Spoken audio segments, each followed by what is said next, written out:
動画撮っていいよ。今もう一回吹くからね。準備 OK？ ホラ貝の音なんか聞こえねえ、なかなか撮れないんだから大サービスだよ今日は。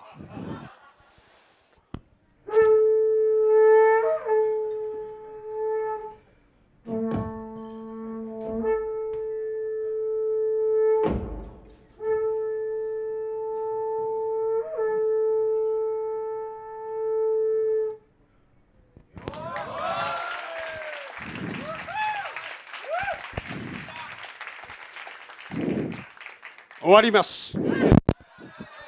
気になっちゃうもん。そうですね。じゃあこれ入れときますね。はい。はい。それで初めからいきましょう。時間を戻してくれないですよね。これは私の責任じゃないんだからね。もう5分近く過ぎてるんだよ。それでね、だからこの100日修行した人がね、40人もいる村。これは山形県鶴岡市羽黒町大字峠村っていうとこだよ。ね。そこの99番地大消防というところの山伏なんだよ。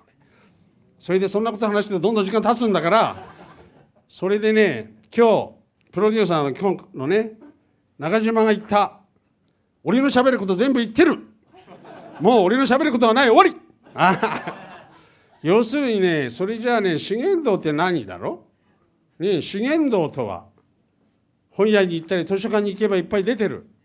だけども俺が言う修験道とは、大自然の中に身を置いて感じたことを考える学問であり哲学なんだよ。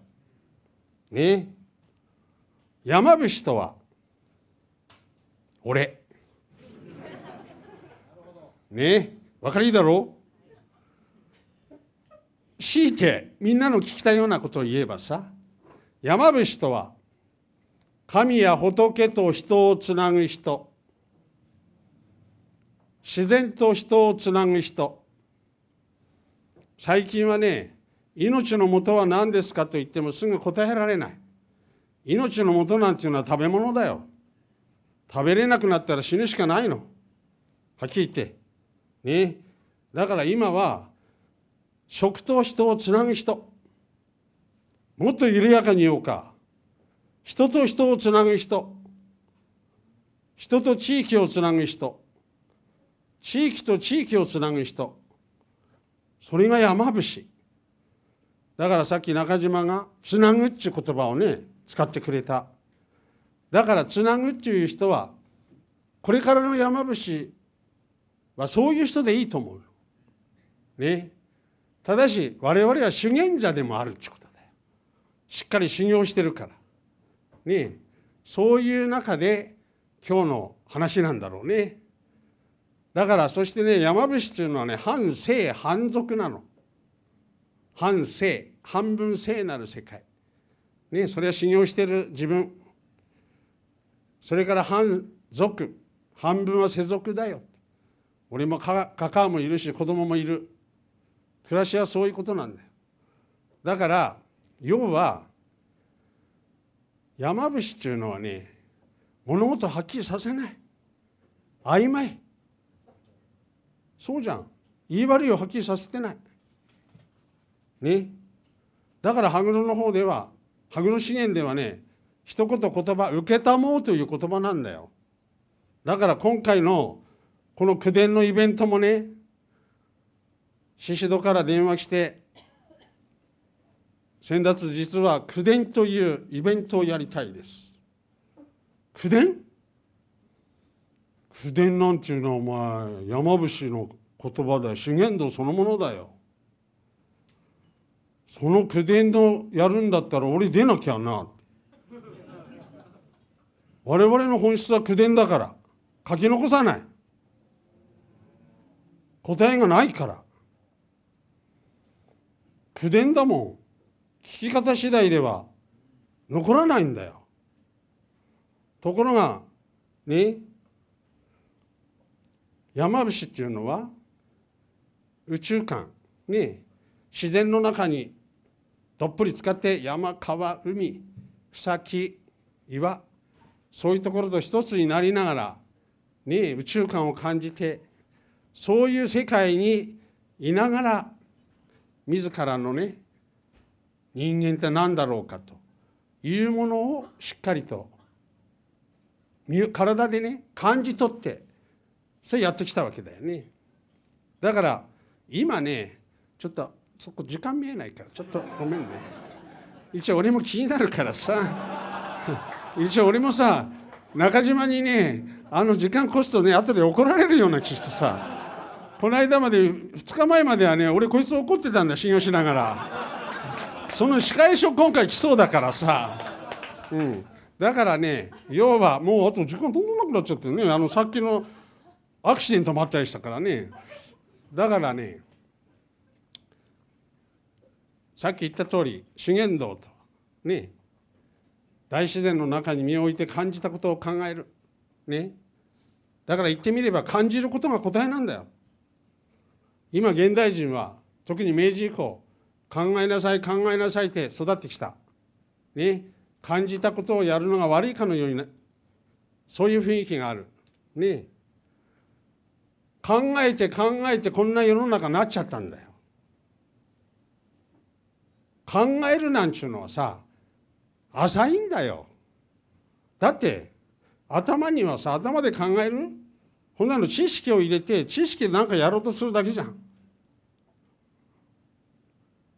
考えては先が見えない。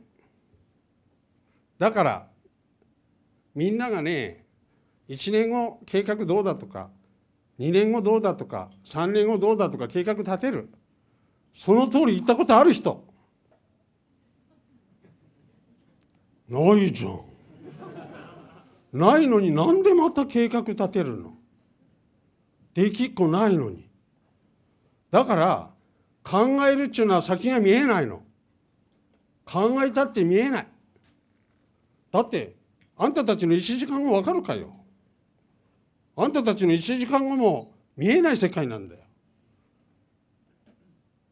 ねえ、1年後も見えない世界、2年後も見えない世界、そんな見えない世界を頭で考えたって見えるわけがない。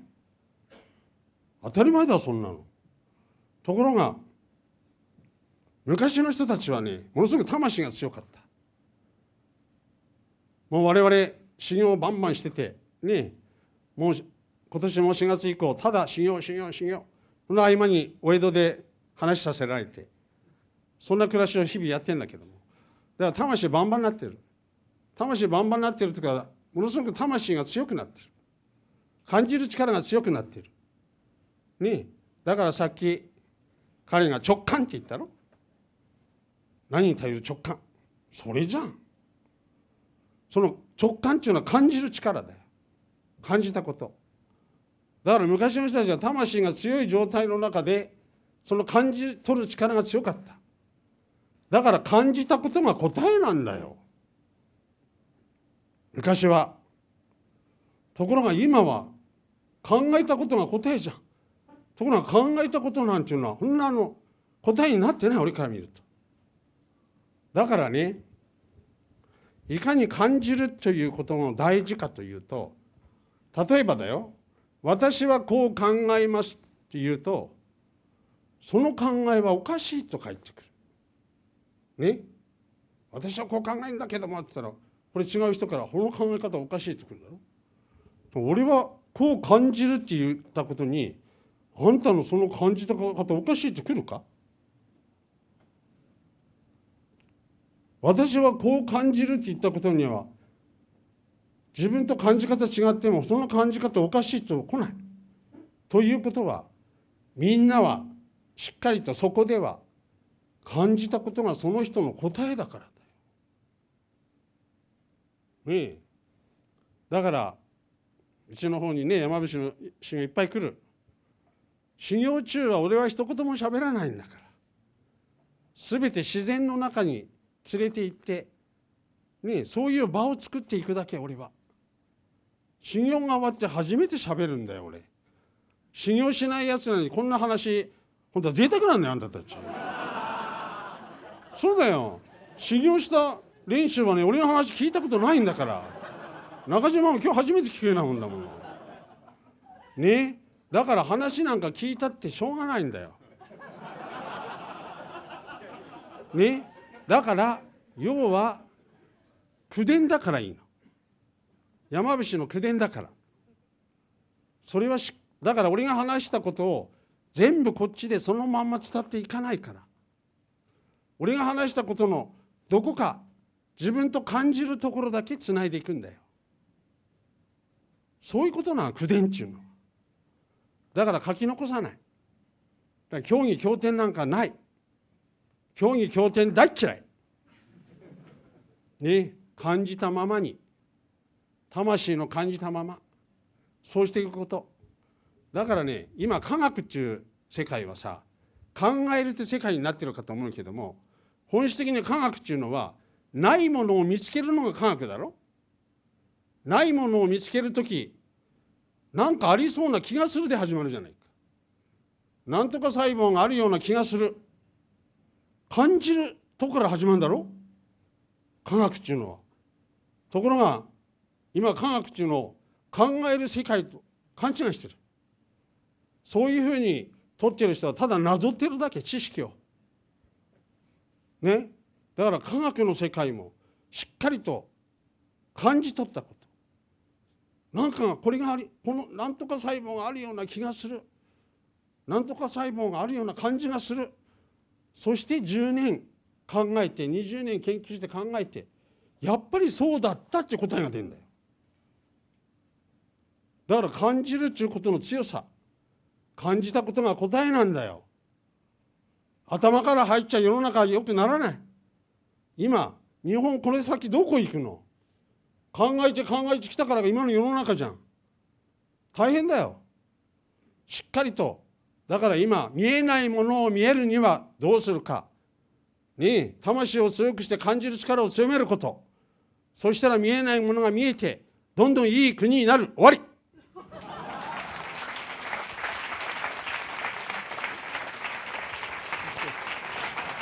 質疑応答